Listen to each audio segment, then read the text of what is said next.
Welcome back all, and I hope you've had a great break. We've got two great panels to finish today. The first is Steering Through the Frontiers. This panel is being moderated by ISLA's Adrian Dale. Adrian is ISLA's Head of Regulation and Market Practice. The panel is made up from chairs from all the ISLA steering working groups, apart from ESG, as we have a whole panel devoted to ESG tomorrow.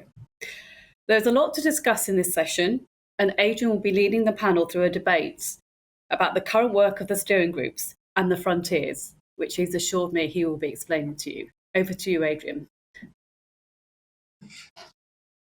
My live now, then.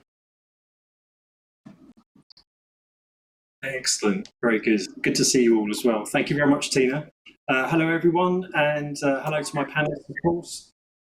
So like Tina said before we introduced the panel, I just wanted to explain what steering through the frontiers means, because it might sound a little bit crypto for some people. So there are two aspects to the steering. ISLA's got 7 steering groups to address the quantity of work that there is at the moment. So we have legal, digital, regulatory, ESG, market practice, collateral management, and beneficial owners. And actually, so we do have all of the steering chairs here, apart from the ESG, as Tina mentioned, but also the beneficial owner. There's actually 2 chairs, and I see that one of the chairs is speaking later on anyway, so they will get a chance to represent their views. Those steering groups actually have subgroups associated with them, which some of you, I hope, join. So there's the Common Domain Model working group, which is paused at the moment because it's reached the sort of logical end for the first phase of work that it's doing. There's a crypto cafe that's just been launched as well to discuss exactly that topic in a less sort of formal way. The SFTR group, of course, still going strong, which had some subgroups to it as well, but they folded back into the main SFTR group now. And then, of course, taxation, which is going to feature quite highly, looks like, in some of the upcoming regulations. So that's the steering part of it, the steering groups. And then the frontiers, there's this sense, and the theme that I wanted to have for this panel was, there are lots of different frontiers around us, and when you say the word frontiers, people tend to think of it in different ways, depending on when they grew up in the TV programs they used to look at, perhaps, to watch. So if we think of frontiers, though, there's 2 different types of them, I think. There are some where the frontier is actually travelling towards us and we're stationary, and there are some where we're travelling towards those frontiers. So it's a nice sort of background for having the conversation that we're about to have. But I'll let you decide which one of these ones is coming towards us or we're going towards. So there are 4 that I wanted to talk about. The first one is penalties and buy-ins. So of course that's CSDR. There's the digital frontier, and it's got a whole load of different aspects to it, which we'll explore a bit more. ESG, although it's been spoken about before, and there's a panel tomorrow about it as well, we're going to touch on it a bit because it has a lot of relevance to the groups that these chairs represent. And then I wanted to put the regulatory roadmap in there because there's just an enormous amount of work coming. So it's definitely, it seems like a frontier, but perhaps not a clearly defined one. So let's get into it. So just so that everyone knows who everyone is, and I know that there's a thing on the webpage that describes, but anyway, I'd like the panelists just to introduce themselves, just a name, your role, the firm you work at, and the steering group that you're chair of. If we start off with you, Chris. Sure. Hi, everyone. I'm Chris Markham-Lee. I'm a senior managing counsel at BNY Mellon, and I look after the Securities Finance Legal Department in EMEA at BNY Mellon. And I'm the chair of the Legal and Regulatory Group at ISLA. And then James. Hey, and I'm James. Yes, I'm James Montgomery. I'm at Morgan Stanley. I'm the EMEA head of financing and collateral operations, and I chair the CSDR working group. Mark. Okay, so I'm Mark Turnbull. I work for BlackRock, and I'm the global head of change management for liquidity and lending operations, and I'm the chair of the market practice steering group. I hope other people can hear that. Your volume went down a little bit again. Ricky, over to you. Hi, my name is Ricky Smith, and I'm product manager at JP Morgan, responsible for the global regulatory agenda within the collateral services business. I'm also the chair of the ISLA Collateral Management Steering Group. And then lastly, Phil. Hi guys, Phil Winter, Citibank. I run the securities lending trading desk on the supply side. and I am the chairman of the Digital Steering Group for ISLA. Okay, so I think actually just to give a context for what the steering groups do, because some people aren't really familiar with them entirely. So maybe I think we should go through and say we have each of the panelists describe what each of the steering groups do. We start with you, Chris. What does you're chair of the legal group? So could you explain a bit more about what that group is working on at the moment? Sure, absolutely. So just a little bit of background. The legal and regulatory group really looks at all developments in the market on the legal side, which might impact borrowers, lending agents, and beneficial owners. With contributions from the tri-party collateral management industry as well. That group's also ably run by Tina Baker, who helps push the agenda forward at all times, does a great job. The agenda does change, but some things tend to be on there for longer than others. But just to pick out some of the highlights recently, the work on the clause library, which hopefully everyone has seen. It's now on the ISLA website and is downloadable. A huge amount of work has gone into that, but that's a tool available downloadable, which allows parties to choose from a menu of alternative clauses to the template GMSLA to make negotiation easier. Our favourite CSDR, which we're going to talk about in more depth later, so finding an industry solution for compliance and working with other industry bodies to do so as well. As we go on to discuss, it's taken a lot of the industry's time. We need to ensure that we have clarity on the rules, we're able to produce documentation which works for the industry to make sure we are in compliance. Something was produced a couple of years ago, but is still a hot topic really, is the Pledge GMSLA. I think it'd be fair to say that the take-up of Pledge Collateral for lending structures has been a big success, and we're seeing that only grow, and I think it'll continue to grow personally. On that basis, a lot of demand and sort of interest in new structures and markets. So that's something we look at, for example, Japan and Korea pledge structures, and the possibility of a pooled principal GMSLA, which would allow omnibus pledge accounts, so multiple beneficial owners in the same accounts with sort of a trustee structure. So that's something we're looking at as well. We've got an opinion subgroup, which is run by Christy Dahlberg at Morgan Stanley. This looks at legal opinion coverage. As we all know, sort of clean netting opinions are very important. We all, well, in legal at least, have to look at those on quite a regular basis. So ensuring that we have the right sort of counterparty and market coverage across the board there. And then the documentation subgroup, which is run by Jamie Masters. This group looks at opportunities for standardising documentation, and the ISLA questionnaire that was released and lots of people responded to, I think it was at the beginning of this year, although time flies, that stated interest in standardising certain documentation outside of the standard master agreements. For example, something we're looking at the moment is standardising, if we can, term trade related documentation, because that does tend to be something where everyone has their own form. If we can come up with something standardised, that will dramatically reduce negotiation time. So that's just a few of the things we're looking at the moment. Yeah, not too much stuff at all, right? Nice and easy. Okay, no, nice and quiet. How about you? So, chair of the regulation group. Yes, so clearly the focus for 2021 and in prior years has been CSDR. We've spent a huge amount of time over the course of certainly the last few years on CSDR, and specifically this working group was initially formed off the back of a settlement performance survey that ISLA members contributed to. And when they contributed to it, there was quite clearly a need for change across the industry in terms of how we process, how we ultimately control, and actually some of the technology and functionality and investment as well, certainly in-houses, but then also provided by vendors.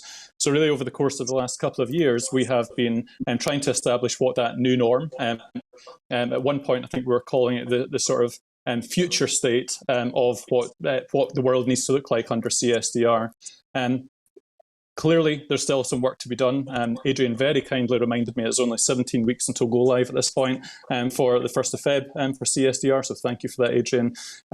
However, there is still some work to be done. There's definitely still some clarity to be received as well, I think, hopefully in the coming weeks. But it's fair to say that this group has really been able to determine and propose best practice to the best practice working group that Mark Turnbull clearly chairs.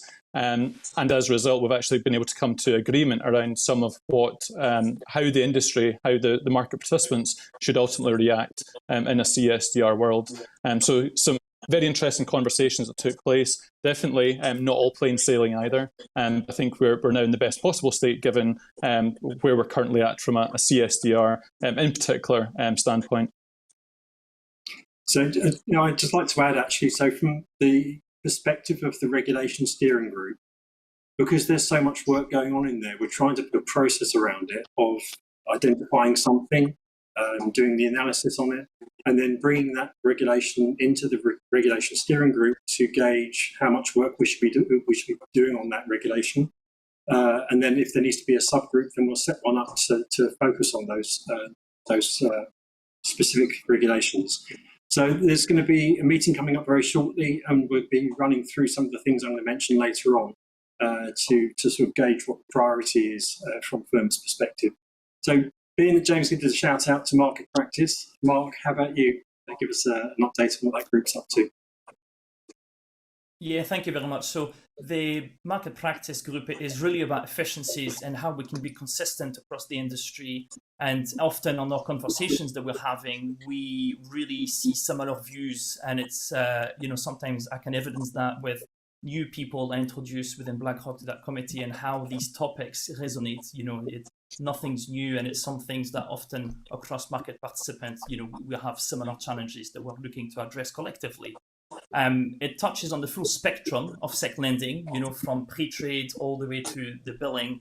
And the recent topics that we're having, CSDR, as James mentioned, there's a big knock-on effect on how we want to do things and how we have to amend certain best practice that we have currently in our handbook. And there's been topics around, recalls, buy-ins, mini closeout, LIBOR. The change in LIBOR has had some impact as well on the best practice in changing the benchmark. Auto partial has been a very lively conversations that we've had as well to see how we would, how could we do it within the street and what would that mean to everybody. Booking of returns, timing of booking of loans, collateralization timings, there's a lot of conversations because in essence with CSDR, you can tag a lot of what we do throughout the activity of a loan and trying to make it more efficient to avoid, any penalties or a buy-in. Yes, there's the word collaboration should feature quite heavily in there. It's not just firms collaborating within that working group. There's also collaboration across different trade associations as well, because we very much see that the financial markets are like an ecosphere, and they need to work together in some way. And if you have one practice that's different to another practice in a different market, that's not really going to help because we'll try and align our practices. So how about Ricky, we go to you next and we talk about the Collateral Steering Group. Sure, thanks, Adrian. So the Collateral Management Steering Group was formed around 12 months ago. It was really in recognition of the importance that collateral started to play and does play within the securities finances ecosystem. It was really the SRD2 regulation which was the catalyst to forming the group as we worked through the challenges that the industry faced in both being operationally and legally ready to adhere to the specific requirements within the regulation. We have a diverse representation across broker-dealer, agent-lender, tri-party agent, beneficial owner and the vendor community. And since inception of the group, we've really been focused on the key regulatory and industry themes such as ESG, which we'll hear as a common theme over the 2 days, no doubt, AIFMD review with regards to safekeeping and delegation, minimum haircut floors as part of the Basel IV package, and of course, as everyone else has mentioned the foremost, CSDR. With regards to ESG, within the steering group, we've had focus on best practice and guidance, and particularly looking at the direction of ESG data integration, including the adoption of those best practices, vendor utilization, and where possible, standardization, which is inclusive of indices. We've also been in contact with the UNPRI, who are seen as the world's leading proponent of responsible investment.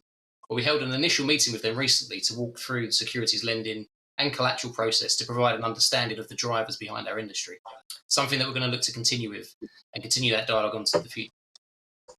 And then just very briefly on the CSDR front, whilst we await clarity on the advocacy efforts surrounding the potential decoupling of the mandatory buy-ins from the 1st of February 22, there are several outstanding Q&As with ESMA, which seek to clarify the scope of trades caught by the mandatory buy-in regime. We focus on de-scoping the no change in beneficial ownership, or NCBO moves, and also market level collateral moves. So let's go to digital to finish up this update on what the groups are doing. So Phil, can you tell us what the digital steering group's been doing? Sure, thanks, Adrian. The digital group was set up in May last year, 2019, and really in a response to the May 2020. But it was set up in response to the Linklaters, or the ISLA and Linklaters white paper, the Agenda for Change document that was from 2019, which was really a digital roadmap, if you like, for a securities lending landscape in a digital roadmap in a securities lending landscape. It covered a wide spectrum of potential ideas from a digital perspective. The steering group has been really focused on two main pilots and two main projects. The ISLA clause library that was mentioned earlier on, which has been in collaboration with the legal and regs team in particular, and also obviously the common domain model. I think everyone can see that there's a clear benefit from a common digital representation of events and actions in a life cycle of a securities lending transaction. But what's been great and key from the start is the close collaboration with ICMA and ISDA, so that there's a genuine focus the whole way through on cross-product standardization. And yeah, they're the two kind of focus points. The other thing that we do on a monthly basis at the end of each meeting for 20 minutes, half an hour, is allow vendors, members, fintechs, crypto firms, anyone who's interested to come and showcase their ideas for a potential future state. And so the group can listen and then ask questions at the end. And Adrian, you're always in those meetings as well. There's a wide variety of things that come up. Some of them very interesting. Sometimes something that's completely unrelated to securities finance, but you can absolutely grasp what they're trying to do and how it can potentially solve a problem in our market in the future. So it's a really hotbed of ideas as well. Yeah, it's something that regulators are very interested in as well. These disruptive technologies coming up, or new ways of doing old things perhaps, and how do you control those in a regulatory framework? Okay, so just this is a reminder to the audience that the ISLA webpage has all of these steering groups listed on them. It's very easy to join. You just click on it to register, and very much welcome people joining those to increase the body of expertise that's in those working groups. And actually, the most important thing is to create that consensus of the direction the market should be going in. So it's most important we have as many people in those as possible. So let's switch to the frontiers now. Since the summer break, both myself and colleagues, we've been talking to members, asking what the main focus is for the rest of this year and what it's going to be into next year, to make sure that we're aligned with the work that we're doing with what firms are doing. Without any surprise, the first answer from everyone was CSDR. It's absolutely dominating the conversation that we're having in our working groups across all of them, I think. And also internally for firms as well. And I've spoken to some of you in the steering group chairs rather too, and you've been saying exactly the same thing. And some of those comments are quite profound, and I've been feeding that back to the Commission and ESMA to make sure that they're aware of just how profound the change the penalties are going to make just by themselves before we even get to things like mandatory buy-in. So let's start the ball rolling, talking about the frontiers, talking about penalties and CSDR. And James, if I could ask you to talk about what's the aspect of CSDR you think is most going to change market behaviour? Maybe quite a broad question, so see if you can work it into that.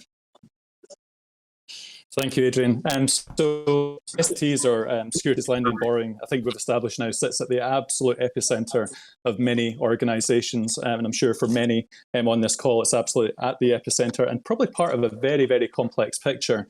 I think what continues to surprise us is the fact that SFTs and securities lending in particular has historically been a source of liquidity, and therefore has been a source of preventing problems and challenges, and actually much of the risk in the market, as certainly we've seen during the start of the COVID-19 pandemic, and ultimately the impact that settlement performance ultimately had in the market. Quite often it was actually securities lending that actually solved for a lot of the challenges. Notwithstanding that, I think it's in terms of answering your question directly, I guess, in terms of what aspect of CSDR I think will change, I think change the behaviour of the market. I think actually if there was any disconnect whatsoever within firms in terms of who is responsible for what, I think this is absolutely going to be the glue and the cohesion between any operations department, any trading department, because essentially now everyone will have a single goal, which is to absolutely be as operationally as efficient as we can possibly be, maximise settlement performance, and truly mitigate that risk arising from penalties and any other impact that arises from CSDR. So from my mind, certainly it will be the cohesion between any departments, and no doubt between counterparts across the market as well, because there will be one single goal in place to mitigate the risk that we're all facing. Yeah, I do like to think of CSDR being, it's like a penalty on inefficiency, isn't it? And it travels through, a penalty will travel through lots of different markets, and it'll find the weakest link and it'll start applying the penalty at that point. So whoever the weakest link is, you'll find out quite soon. Ricky, if we switch across to you, you had an interesting sort of take on CSDR with your three-level view. Do you want to explain what that is? Yeah, sure. Thanks, Ajay. So as James quite rightly mentioned there, right, so given the settlement discipline regime impacts all aspects of security settlement, this is both free of payment and against payment trading, with no exemption or regards to NCBO transactions. This does introduce both a direct and indirect impact from a collateral perspective, in particular for both cash penalties and the mandatory buy-ins.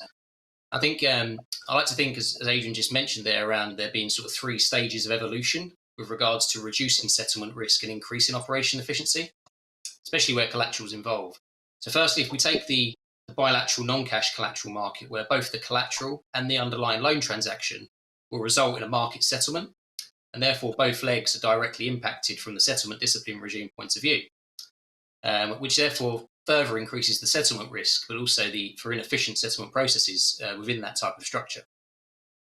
Then when we move on to the Tripartite Model, where the direct settlement risk is somewhat mitigated, so where there is only a direct impact where a collateral provider is funding their long box, so delivering assets into or out of the Tripartite programme, whereby any late instruction or late settlement will result in a cash penalty. The majority of the fouls we see within JP Morgan Tripartite on the delivery are on the deliveries into the programme, which are a result of heritage funding models that brokers employ based upon predicted settlement. We may see some brokers change their funding models to be based more on actual settlement basis, but I suppose consideration is on wider operational impacts would need to be taken into account. However, once the securities are in the Tripartite programme, all allocations are outside of the settlement discipline regime, as they are conducted and captured under Article 9, internalised settlement, which is already live and went live in July 2019, given these transactions are recorded only on the books and records of the Tripartite agent. Therefore, managing the non-cash collateral through Tripartite not only can reduce the settlement risk on the collateral leg, but having an efficient pre-collateralisation process should also increase the likelihood of timely settlement on the underlying loan. So that's really the second phase. Also, in the midterm, I foresee an increased demand for fouls coverage, especially from an equity perspective, where it's 1 basis point per day for a liquid equity in terms of charging.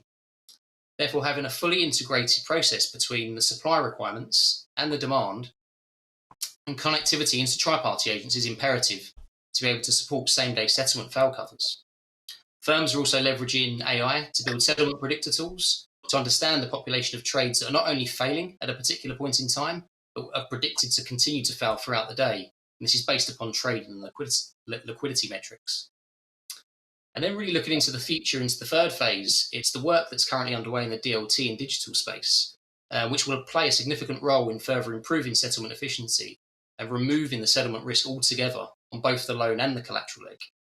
And although this is some way out, it's important that as an industry we stay close to this development, especially with regards to the regulatory steps that they're going through at the moment, but also that within the relevant steering groups, we're incorporating and factoring in the digital space within each of our agendas. I'm very tempted to ask more questions about the distributed ledger part of it, but I'll save that to the next part of this panel. So Phil, let's switch over to like a borrower's perspective now. What do you think? Do you think there are going to be changes to the trading patterns because of CSDR and the penalties that flow from that? Trading patterns, I think, Ricky just touched on it a moment ago. I mean, in terms of behaviours, the presumption of good settlement with regards to managing inventory, I think that's definitely where we're going to see an area of change. I can't remember which working group it was, probably the market practice one.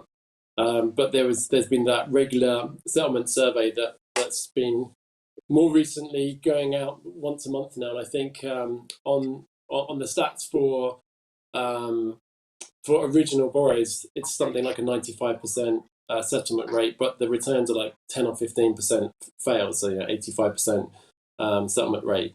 And that's the area of inefficiency that I think the borrowers are going to have to focus on, because that's just such a huge cost.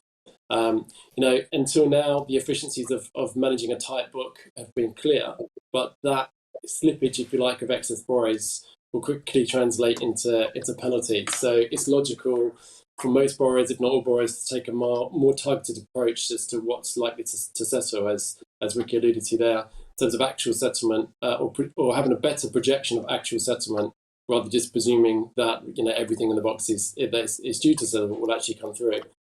So yeah, as a borrower, we're looking and engaged with the counterparts we're active in like T0 settlement returns, what's possible in which markets, trying to get a better view of what's actually in the depot and what the timeframes work from a tripartite perspective as to what's realistic to get back.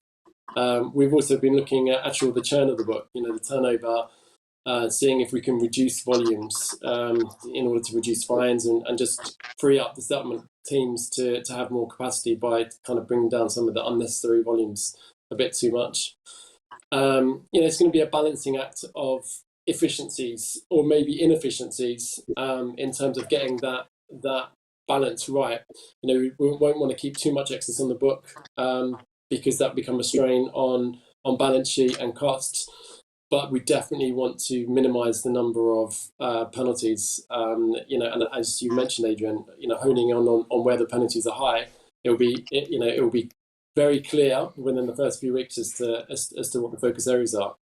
I would like to think that after a few weeks, months, a period of time, as the settlement discipline kicks in and people's processes have been realigned, we might see things start to flow back the other way, and hopefully be able to rely more on best or presumed settlement, as there's higher settlement rates and higher or less penalties and a higher trust, if you like, in what's actually going to settle, because the settlement rates are improving and increasing as time goes on.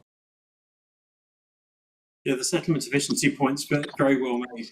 And quoting 85%, which is currently the sort of an average return settlement rate for loan returns, that reminds me of a discussion that we were having in one of the ISLA working groups, where we were talking about ETF settlement rates, and 85% came up in that.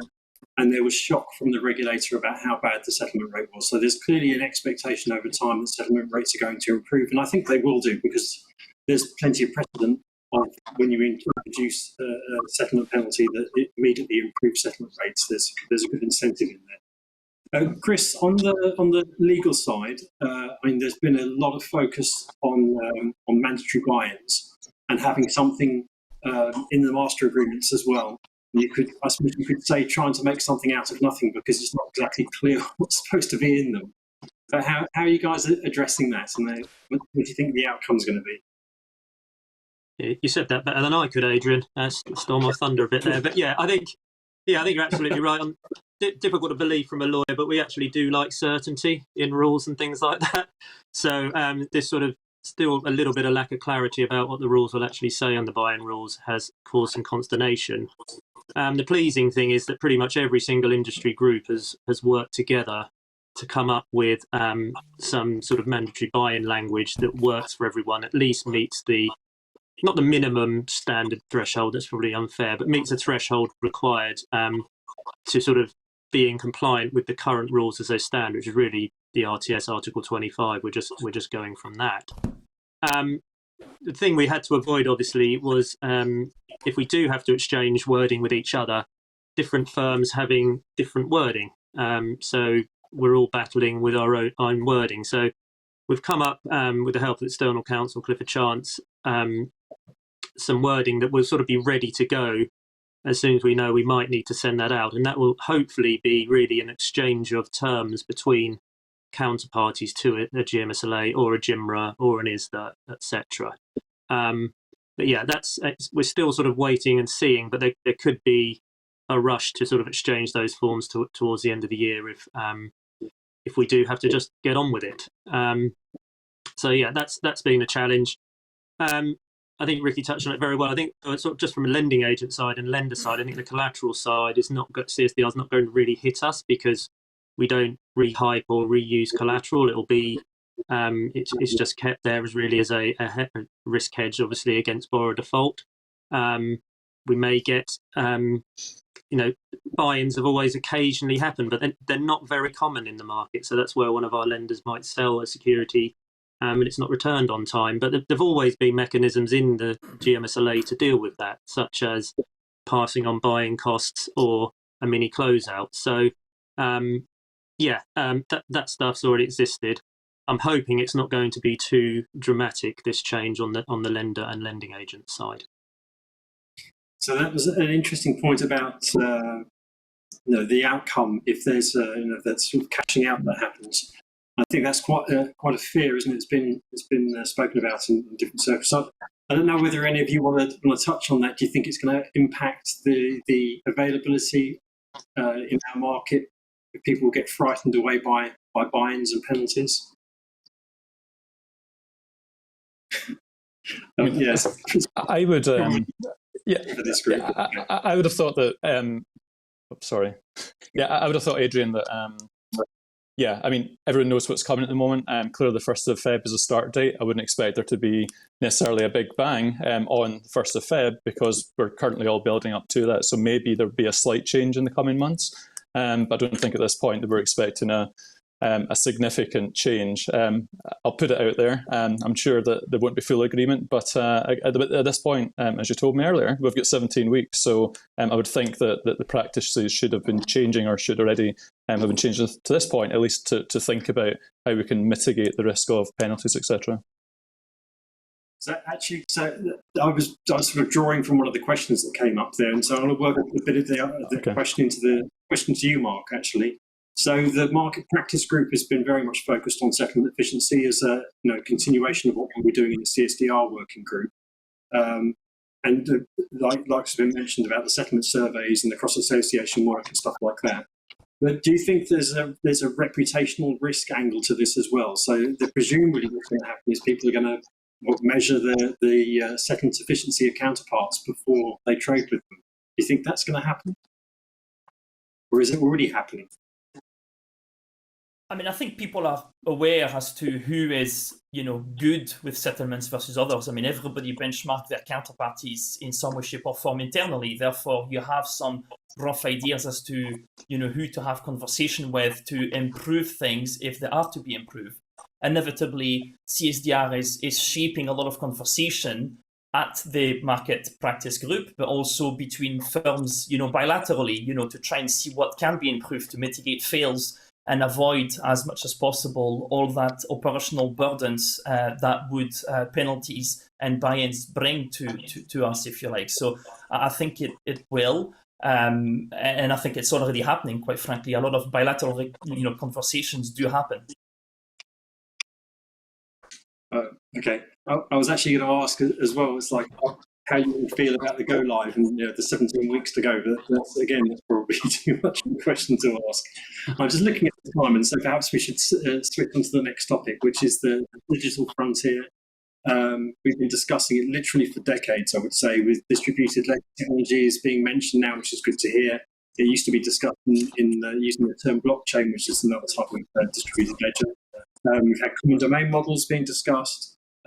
Several trade associations obviously working on that, and their regulatory bodies are starting to look at things like common domain as well. Clause library we mentioned, hopefully one day leading us down the road to smart contracts, which I suppose is like an inevitable conclusion of going through that evolution. And then, of course, we've got technology partners out there as well who have been building fantastic tools to improve visibility and scalability over the past 20 years as well. So, James, I'm going to go back to you actually and start with you again. There are old and new fintech solutions out there at the moment, and if we stick with the big stick of CSDR, how are firms using those tools to address these imminent challenges that are coming up? Are they going to be able to solve all of them, or is there something else that we need to be looking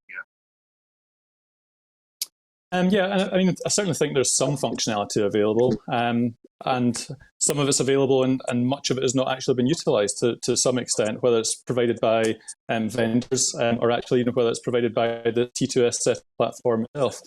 For those that have been at any post-trade conference previously, I'm sure you'll have heard me talk about auto partial, and actually we're still proving out the fact that not just in this product, but many products, there's very limited uptake of the likes of auto partialing. Despite the fact that would be a fantastic way to actually maximise settlement performance. I think beyond, I guess, the current offering today, and when we look at digital and the future, what could be, I think we absolutely need to embrace it. I think what's the really sad thing at this point actually is the fact that we're not further advanced with digital at this point. When we think about what CSDR could have been, we think certainly what SFTR could have been if we had much of that digital technology actually already in place. It could have been so much better. And I think the challenge that we now probably face as we attempt to integrate it will be the fact that we've probably got a far more complex system and infrastructure that we're dealing with because they're already trying to now deal with SFTR and CSDR. So it's probably met with sadness, but that's not a reason not to proceed with it and absolutely pursue it at this point. I like to mention that sadness twice. There's definitely a clear sort of direction. We could have been doing more. So actually, Mark, are you hearing, or do you think that the distributed ledger solutions will finally solve the legacy challenges, some of which we're discussing in market practices at the moment? Yeah, and Joanne as well, summarized it very well on the previous panel. It can definitely be a solution. In essence, reconciliation are very reactive and after the fact. And, DLT is really looking to be upstream. And, if we can actually leverage those to remove and make, contract compare and billing compare redundant, inevitably, it sounds like it's going to be a solution for the future. And I would also split it into two themes. You've got the pre-matching, the reconciliation aspect that we're trying to solve, and also the collateral aspect. As we are all trying to push boundaries and be more risk adverse and understanding what's happening out there with market fluctuation that we've seen in the last year and a half, T0 pricing is something that we really want to try and explore. And to do that, it's going to really probably put more stress on two different books not being aligned, because there's going to be a time constraint to make that happening. And DLT could potentially be a solution there to make sure that we can actually do and achieve T0 pricing, which makes the industry a lot better from a risk standpoint. So it comes with its challenges, I would say. It sounds really good, and everybody wants to get involved and do something in DLT. But who's going to be the primary record is what comes into my mind. Because if we're going to have two books to be aligned, and one book is going to have to receive a feed to ensure that the two books are always in line. Will all firms be comfortable with that? And then the next piece is for non-direct participant. When you think about DLT, I would think about it three ways. So in our case, it's us, the custodian, and the borrower records. Not everybody has got direct access to the market, and therefore introducing the custody record, I think, strengthens a lot the DLT, but it makes it more complicated. So there's a lot of food for thought, but inevitably, yes, it will be part of our workflow at some point in the future, no doubt. Yeah. So, and then Ricky, your firm's doing a lot in the digital space at the moment. Actually, so we're addressing the sadness from earlier that was mentioned by James. You're going to show us some of the cool things that JP are working on at the moment. Yeah, sure. It's a good sort of segue into that now. And I think so that there are a couple of digital initiatives that we're currently working on in the collateral space. And some of these won't be new to most, right? So the first is Hqlax, which I'm sure, as I said, everyone's familiar with, which uses the DLT to execute that collateral swap in the securities financing market. This combines the innovative blockchain technologies that are new and up and coming with the existing market infrastructure that's still in place to execute the collateral upgrade, downgrade trades without requiring the movement of the underlying assets between the two trading parties. Now, as we're aware, the ownership of the collateral transfer is simultaneously on the blockchain in the form of a digital collateral receipt. Now, this is a tokenized representation of the underlying collateral. Now, this has potential benefits to all industry participants, from reduced cost of financing, improved intraday liquidity management, reduction in settlement and operational risk, and less need for intraday funding. Now, this operating model, though, relies on the complex collateral management functionality provided by a tri-party agent such as JP Morgan. And efficient global collateral mobility is a strategic goal for both JP Morgan and the collateral ecosystem. Now, the implementation of blockchain in collateral management could help reduce operational liquidity costs, whilst also increasing the velocity, visibility, and deployment of collateral across exposure drivers and regions. So that's the first initiative. The second one that we're looking at as well, what we're working on, is the Intraday Repo program, which is live on JP Morgan's Onyx digital asset platform. This is demonstrating how blockchain can be used to transfer funds and beneficial ownership of securities. Again, in order to bridge the traditional tri-party and custody world with the new blockchain world, a new role was born, the collateral token agent. This is needed to authorize the creation and redemption of the collateral tokens. And it ensures that the seller has pre-funded sufficient eligible securities in an account maintained by the collateral token agent at the tri-party agent before the respective collateral balance can be created on the blockchain, which is a very, very important role, of course. And in the short term, JP Morgan focuses on rolling this efficient source of intraday liquidity to more clients, and expansion of this service to longer term repos, wider eligibility profiles, and also cross currencies.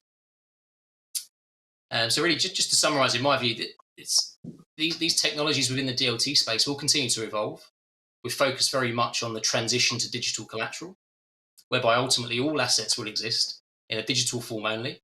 And although this may seem a very long way off, the transition will be complex, and tokenization is one of the ways in which collateral agents and fintechs can support the market in navigating this transition. This has the potential to affect the global securities industry in a very positive way, and in my opinion, the immediate value add, and following on from the leaders panel earlier, is being able to have the ability to mobilize assets previously not available for use as collateral, and also to unlock certain restricted markets to widen the pool of assets available. So, Phil, you've spoken a little bit earlier on about the agenda for change, common domain, and the steering group presentations that have been going on as well. How do you see that? What's the sort of pathway to adoption of these technologies? Do you think it's like Rick is saying, or do you think there's some other way that there's going to be more of a catalyst or a better, easier pathway for the adoption of things like common domain model to take place? I mean, I think it takes time. Our industry has been so focused on SFTR, CSDR, MiFID II. There's so many things, Brexit, that I think the fact that within a short space of time we've got the clause library up and running, and there's been the very successful pilot for the CDM. That's pretty good progress so far. It's not exactly clear what will happen next, as you mentioned, Adrian. The clause library is a potential path to smart contracts. But if it doesn't go in that direction, there's huge potential and significant opportunity to make the negotiation process much more streamlined and very efficient. Within a digital landscape, there's so many interconnecting things that can be done with that technology and with that library now that it exists. Again, with the CDM, that could be viewed as a potential bridge, if you like, to the distributed ledger, but again, it could go off in a number of different directions. I should just plug. David Sean has just recently sent out, the survey, the digital survey to the member reps, and I think that's key. This constant communication with the membership and with the market to make sure that we are aware of the direction that firms are working in. But if nothing else, I think both the CDM and the Collateral Library are at a point where firms looking to create products, really should look to start to see how they can incorporate them into their plans, and then let's see where they go in the next 12 months. So thanks, Phil. I'm just mindful of time, so because we've got about just under 10 minutes left to go. Chris, do you want to add a last piece in there about the digital topic, especially as it relates to the clause library? Do you see that being used in a digital way too? Yeah, I think Phil's just touched on it. I think the idea that eventually we could move to the smart contract model where we can negotiate agreements on a common domain using the clause library modelling is something that I'm sure will be attractive to people. The ability to execute those agreements sort of with an approved execution form. The various vendors out there, I won't name them directly. That would be extremely useful. I'd just say, generally on the digital thing, there's many opportunities as challenges. I think one interesting point is crypto assets generally are not MiFID financial instruments. So although they represent a basket, for example, of underlying securities or an underlying security, the token itself isn't a financial instrument. So, for example, you don't get cash protection on that particular asset. So the regulators are, they're looking at this stuff, but it's moving at such a dynamic pace. I think the regulators rightly are taking their time to make sure that they regulate this stuff properly. That's sort of be my final comment on that. Well, let's switch across to ESG. I know we've all got a lot to say on it. Certainly in our prep calls, there was a lot of enthusiasm coming from all of you. I'll forgo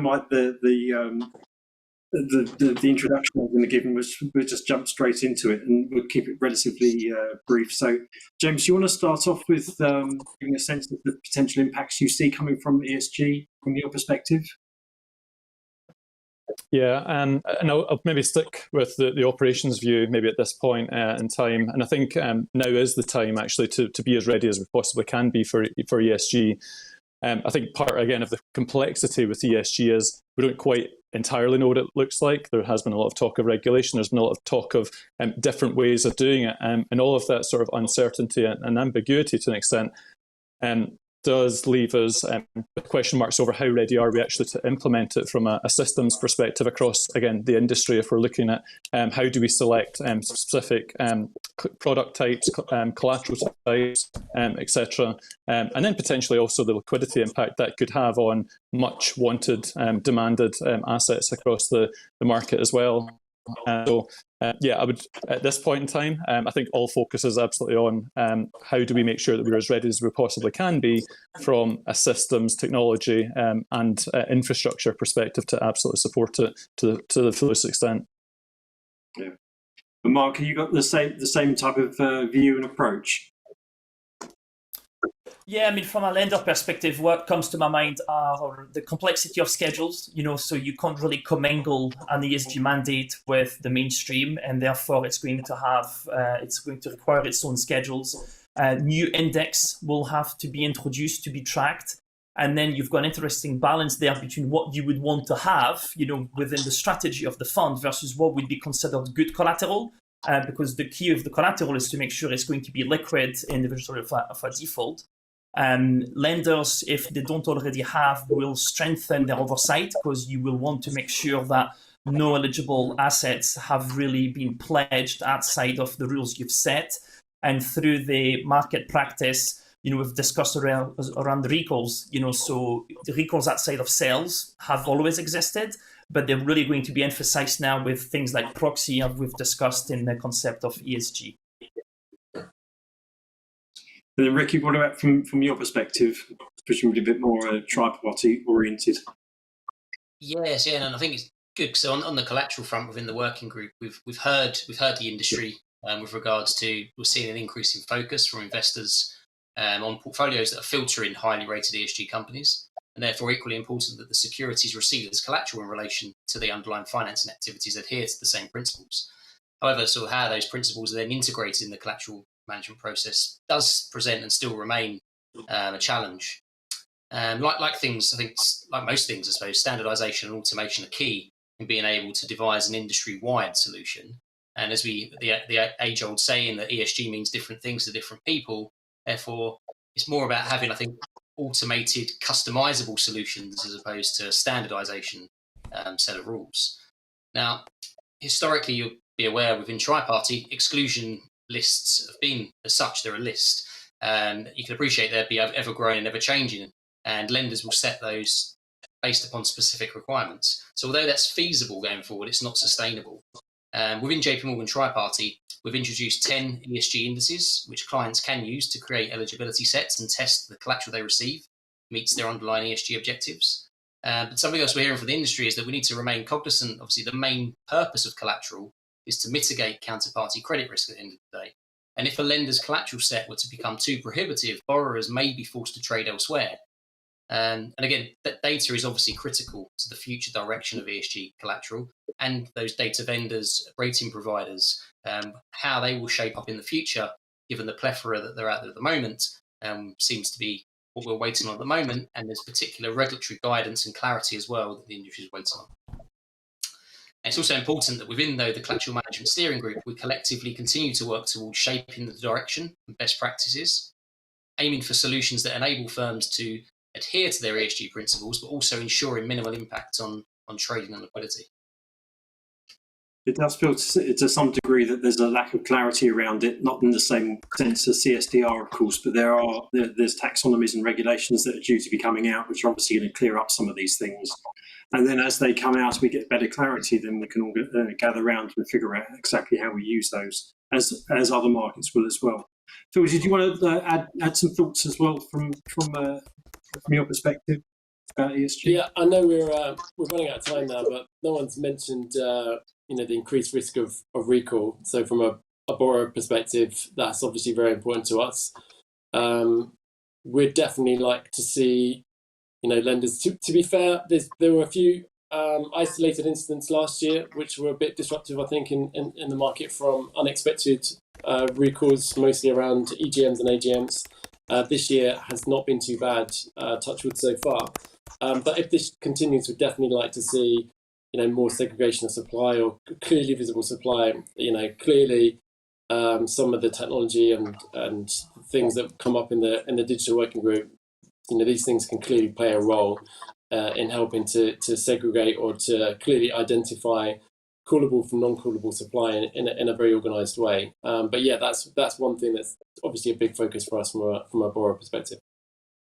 So, Chris, I'm going to skip over you if you don't mind, because we've only got a few minutes left, and I wanted to leave on the firework of all the regulation that's coming, because that's the last one of the frontiers. Some people have been saying there's a tsunami of regulations coming, and I've noted quite a few other people have mentioned that there are more regulations or more proposals coming than there have been since the last financial crash. So there's clearly something big on the way.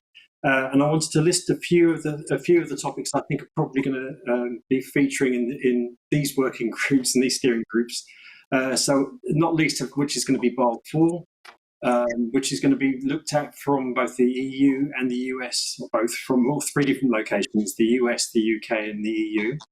There's the LTIF AIFMD, which is probably going to include some degree of review over the UCITS as well.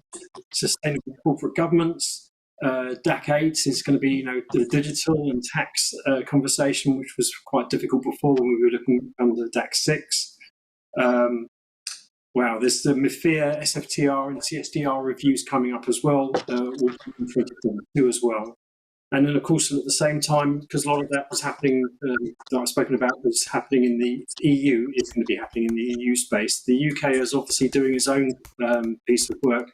It's going to mirror some of those regulations in terms of the timing, but it's also going through its own process of restructuring things in a measured and proportional way, I think is the terminology that's used to fix it better into the UK way of working. So to some degree, it duplicates the amount of work we're going to have. Just makes that tsunami even higher. So I just want to finish up the last minute on here, so it's super, super fast. So do you think can you see, or any of you looking at the moment beyond CSDR to all these other regulations that are happening? If we just do like 30 seconds a piece, that should be enough to clear it up. Who wants to go first? James, we'll start with you because we have been all the way through, so 30 seconds. Yeah, there's nothing I would immediately point. Well, there's a lot that I could point to right now, but I guess the one thing that we're thinking about is how can we better influence it going forward, because we can't end up in a situation that we have done with CSDR again. And I'm not sure what the answer is to that. I'm not sure if it's education more broadly in terms of the impact to some of the suggestions, and the fact that some of the suggestions and regulations are potentially going to impact liquidity, etc. So I think it's more about how do we prevent a reoccurrence of what we've seen with CSDR at this point. Maybe because we're just getting to the end, if there's anyone who feels strongly, or there's anything that you would like to say in answer to that question. Yeah, Adrian, I think you missed one as well. You probably missed a couple, but the ESMA consultation on short sale rules is also out there in the mix now as well. Post GameStop, I think this is happening around the world from regulators just checking to see what the processes are. So that's another one on the agenda. Maybe I'll just close up with a quick reminder to everyone then that all of those, and absolutely short selling as well, is going to come up in the regulatory steering group, and quite possibly have a larger focus group as well. I should finish, as I think I'm completely out of time now. Thank you very much to the panel and for everyone who's joined this call as well. And hopefully we'll see some of you tomorrow in the after drinks. Thank you very much.